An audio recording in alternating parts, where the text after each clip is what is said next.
le point de vue ou la perception de la diaspora avec un Congolais de la diaspora, il vient de la France. Il s'appelle Toussaint Iloufa. Je crois que cette fois-ci, j'ai bien prononcé votre nom.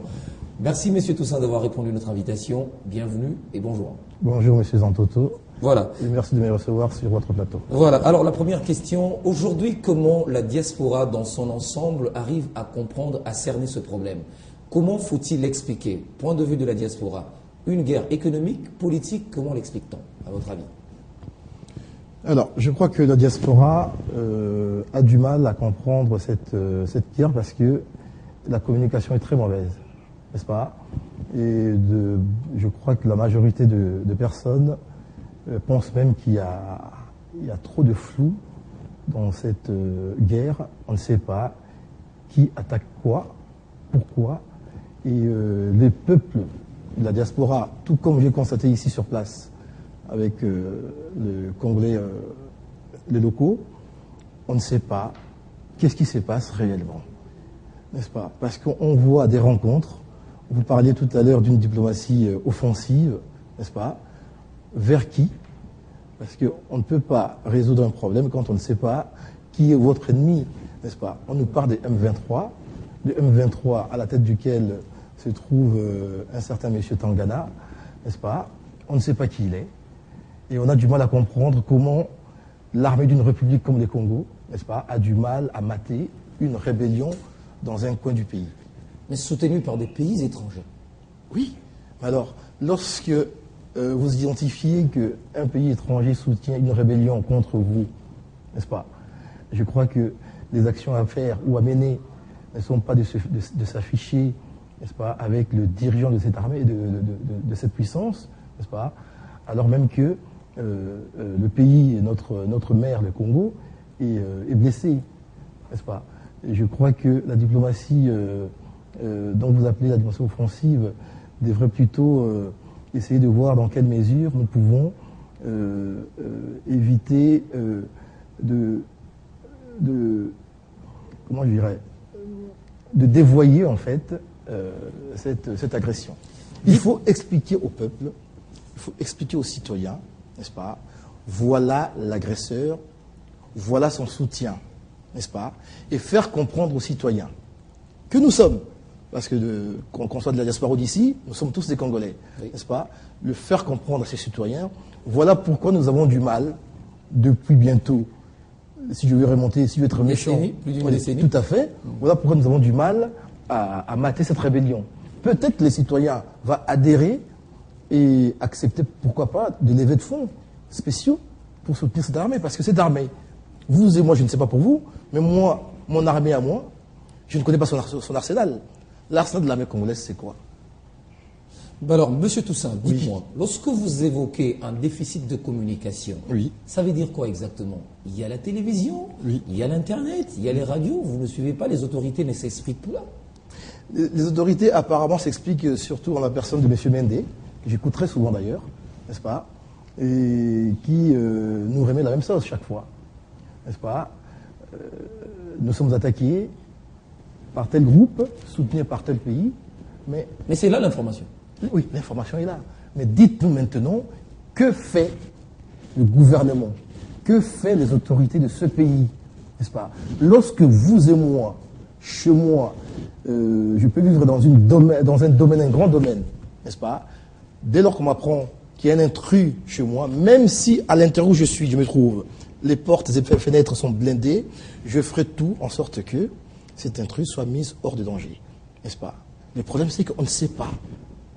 Chaque fois, on entend des défections de l'armée, on envoie des groupes de notre armée, il y a chaque fois des défections. Donc il y a aussi un problème de commandement, n'est-ce pas? Qu'est-ce qui se passe réellement? C'est là que je dis déficit d'information et mauvaise communication. Voilà. À votre avis, comment les choses devraient se passer? Eh bien, comment les choses devraient se passer? Vous et moi... Pour que l'ensemble de la communauté internationale, les Congolais suivent de près et aient la connaissance exacte et précise de l'actualité. Eh bien, qu'on nous donne des informations exactes et précises. Qu'on nous dise si réellement notre armée, parce qu'il y a un doute, est-ce que notre armée est capable? Je vous comprends très bien. Oui. On vous donne l'information, ça veut dire que l'information est là, Oui. mais l'information n'est pas correcte. Ne dites pas déficit de communication. Je ne dirais pas qu'elle n'est pas correcte, mais elle n'est peut-être pas suffisante. N'est-ce pas? Parce que M. Mende, je suis sûr que dans sa conscience, il ne passera pas à la télévision ou devant la presse pour dire que voilà, notre armée a 5 Mirages, 5 MiG, alors que ça ne l'est pas. Mais si les citoyens comprennent que l'armée, à ce jour, n'est-ce pas, est incapable, parce que c'est possible, apparemment même nous sommes frappés d'un embargo, ça peut se comprendre, n'est-ce pas? Alors, il y a peut-être d'autres moyens de contourner cet embargo, parce que nous sommes attaqués. Pendant que nous sommes attaqués, n'est-ce pas, le pays en souffre, le peuple en souffre, n'est-ce pas? Et on ne peut pas rester comme ça, avec des incantations, voilà, diplomatie offensive, et voilà, non, il faut faire quelque chose. Mais alors, puisque nous avons pratiquement un ennemi commun, le M23 ou le Rwanda ou tout ce pays qui attaque continuellement la République démocratique du Congo. Alors, pourquoi aujourd'hui l'ensemble de la diaspora ne pourrait-elle pas, par exemple, mettre des côtés les divergences internes que nous avons pour qu'aujourd'hui nous soyons mobilisés à mettre dehors l'ennemi?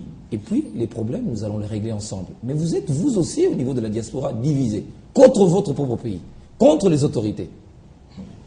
Alors, M. Zantoto, la dernière fois que je suis passé sur votre plateau ici, j'avais déploré effectivement les divisions qu'il y avait au niveau de la diaspora. N'est-ce pas? Mais n'attendez pas de la diaspora autre chose que de dénoncer, parce que la diaspora n'est pas aux commandes des affaires de ce pays. La diaspora, à son niveau, essaye de faire des actions. Même si on peut les condamner, parce que moi je ne peux pas être d'accord qu'on envahisse l'espace diplomatique d'un État, fût-il agresseur de notre pays. N'est-ce pas? Mais j'ai laissé dernièrement, par exemple... C'est un moyen d'expression. C'est un moyen d'expression, mais vous savez, il ne faut pas être tenté par la violence de son agresseur.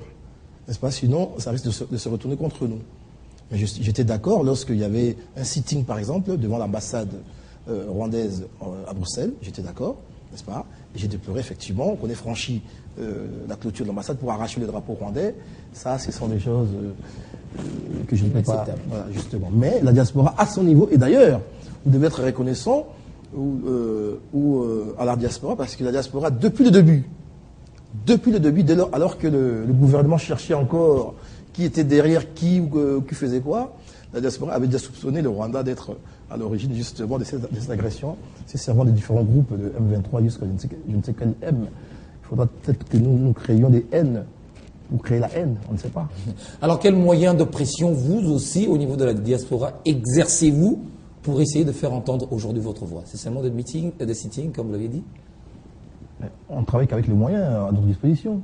Qu'est-ce que nous pouvons faire d'autre que, là où nous nous trouvons, de dire Et d'ailleurs, vous avez remarqué que même les Rwandais, en tout cas certains Rwandais en Belgique, ont dénoncé leur gouvernement. Oui, on a suivi cet élément. On peut penser que c'est une frange de l'opposition rwandaise, mais c'est déjà même pas. Qu'il y ait quand même des Rwandais qui condamnent leur gouvernement, c'est déjà même pas. C'est qu'il faut mettre ça sur le compte de la diaspora. Mettre sur le compte de la diaspora. Bien sûr. Mais, alors, aujourd'hui, vous avez quand même cette perception de comprendre qu'il est très difficile que cette guerre soit résolue seulement sur le plan interne avec les Congolais, lorsque l'on sait que le multinational joue un rôle très important par rapport aux ressources naturelles que regorge ce pays. Exactement. Et rappelez-vous encore une fois un documentaire de la chaîne Canal+, n'est-ce pas, sur les 100 Congolais. Et ça a été suscité justement par la manifestation qui a eu lieu à Paris, sur les parvis de la Défense, de certains Congolais, pour dénoncer justement que dans nos portables à nous, que nous avons tous, s'est trouvé justement les 100 Congolais. Et cette chaîne s'est intéressée à cette manifestation et a mené des enquêtes, même en France, jusqu'au Canada. Et vous avez vu dans quel embarras se sont retrouvés justement tous les dirigeants de ces multinationales qui avaient du mal à reconnaître que, effectivement, les coltans dont ils se servaient pour la fabrication de leurs appareils, n'étaient pas légales, en fait. Voilà. Donc aujourd'hui, vous comprenez quand même qu'il est difficile aujourd'hui de sortir de cette situation très complexe lorsque la République démocratique du Congo se trouve elle-même à côté, avec un ensemble, un arsenal de pays. Ça ne peut être que difficile parce que, vous savez, lorsque vous avez du miel, n'est-ce pas, en plus des abeilles, n'est-ce pas, il y en a aussi d'autres insectes qui arrivent, n'est-ce pas. Et c'est pour cela d'ailleurs que nous avons pensé, j'ai personnellement pensé que une box, c'est-à-dire pendant que depuis que nous sommes agressés, que fait-on pour permettre que ces agressions ne se répètent plus? Vous avez un pays qui est doté, alors d'une façon énorme, des ressources et qui est regardé partout. C'est le centre. Toutes les ambitions sont focalisées vers ce pays. Qu'est-ce qu'il faut alors? Il faut faire en sorte que, dans ce pays, vous et moi, chaque citoyen, dans quelque coin qu'il se trouve, chaque citoyen puisse pouvoir se sentir garant du patrimoine national. Et pour ce faire, n'est-ce pas, les gouvernements seraient bien amenés à réfléchir à pourquoi pas instaurer un service militaire national. Avec quel objectif? L'objectif, justement, c'est de ramener la conscience de chaque citoyen, chaque Congolais, vous et moi, dès lors que nous avons atteint notre majorité, nous devons aller servir la nation, n'est-ce pas, sous les drapeaux, pour que demain, si on le souhaite, nous restions, c'est-à-dire avoir une armée contractuelle, nous y restons, sinon être en réserve, qu'en cas de besoin, que vous et moi soyons capables de prendre les armes et d'aller défendre le pays. Mais c'est ce qui s'est fait. Non. On recrute des jeunes gens dans l'armée. On recrute pour le besoin de la guerre. Moi, je vous parle d'une autre vision. Il faut être beaucoup plus visionnaire. Prospective, disons. Oui, justement. C'est-à-dire que demain, on vous annonce, on a connu la guerre du caoutchouc, on a connu l'uranium, nous sommes avec le coltan. On vous annonce, il y a des officines là que nous consultons, ils vous annoncent que demain sera la guerre de l'eau. Et messieurs, nous sommes désolés, votre pays sera encore concerné. Dieu a ainsi fait le Congo, n'est-ce pas? Il est le centre du Congo et le centre. Vous avez entendu ce genre de déclaration dans des grandes rencontres? Tout à fait, tout à fait. Alors, lorsqu'on vous dit ça, en responsable, qu'est-ce qu'on peut faire? On dit, ben tiens, on doit se protéger. Ça sont des blancs qui vous disent ça. Hein? Même dans les avions qu'on prend, on nous le dit. Mais ne vous trompez pas. Le blanc, les multinationales, et tous reviendront toujours au Congo parce que le Congo, ils ont besoin du Congo. Et quand il y a trouble au Congo, ça arrange tout le monde. Donc, un gouvernement, des autorités patriotes devraient réfléchir à comment demain nous devons faire en sorte pour protéger ce pays qui est envié de tout le monde, même de nos propres amis. Et oui, le Rwanda, ça date pas d'aujourd'hui, ce sont nos amis du CEPGL, aujourd'hui avec la SADC, tout ça, n'est-ce pas? Mais ça n'empêche pas. Et tout ça, derrière tout ça, on l'a démontré. Je me moque souvent du rapport de l'ONU qui aujourd'hui reconnaît la responsabilité du Rwanda. Vous en moquez pourquoi? Je m'en moque parce que derrière l'ONU existe des pays. Lorsqu'on parle de communauté internationale, n'est-ce pas? Existe encore des pays. Ce sont des pays oui, qui sont le même pays, n'est-ce pas? En tout cas, le même régime souvent, ou gouvernement qui soutiennent et même arment justement nos agresseurs. À votre avis, ils devaient se citer eux-mêmes aussi dans ce rapport? Je crois que ce rapport aurait été complet si chacun pouvait prendre ses responsabilités. Citer par exemple des multinationales qui jouent un rôle, ou des pays qui sont derrière ces entreprises. Exactement, comme vous savez aujourd'hui avec... Il n'y a pas seulement le Rwanda à votre avis? Oh, il n'y a pas que le Rwanda. Le Rwanda, vous le savez comme moi, le Rwanda, il fut un temps où il était sous la coupe de l'ex-Zaïre. Oui. Ce n'est pas le Rwanda. Le Rwanda n'a pas assez de moyens pour occuper ou agresser un pays comme le Zaïre. Non. Le Rwanda ne peut le faire que si derrière... derrière le Rwanda, vous y voyez une main noire? Je vois plusieurs mains noires. Notamment les États-Unis. Vous y voyez les États-Unis? Je vois les États-Unis, oui, tout à fait. Et d'ailleurs, vous avez vu que même notre président a eu le problème, n'est-ce pas, à affirmer justement sa souveraineté par rapport à cela. N'est-ce pas? Ce n'est pas pour rien que nous avons perdu le président Kabila, le père. n'est-ce pas? Parce que lorsque arrive à la tête de ce pays un patriote, ça n'arrange personne. Ça n'arrange personne. Pour autant, nous devons toujours continuer à nous battre parce que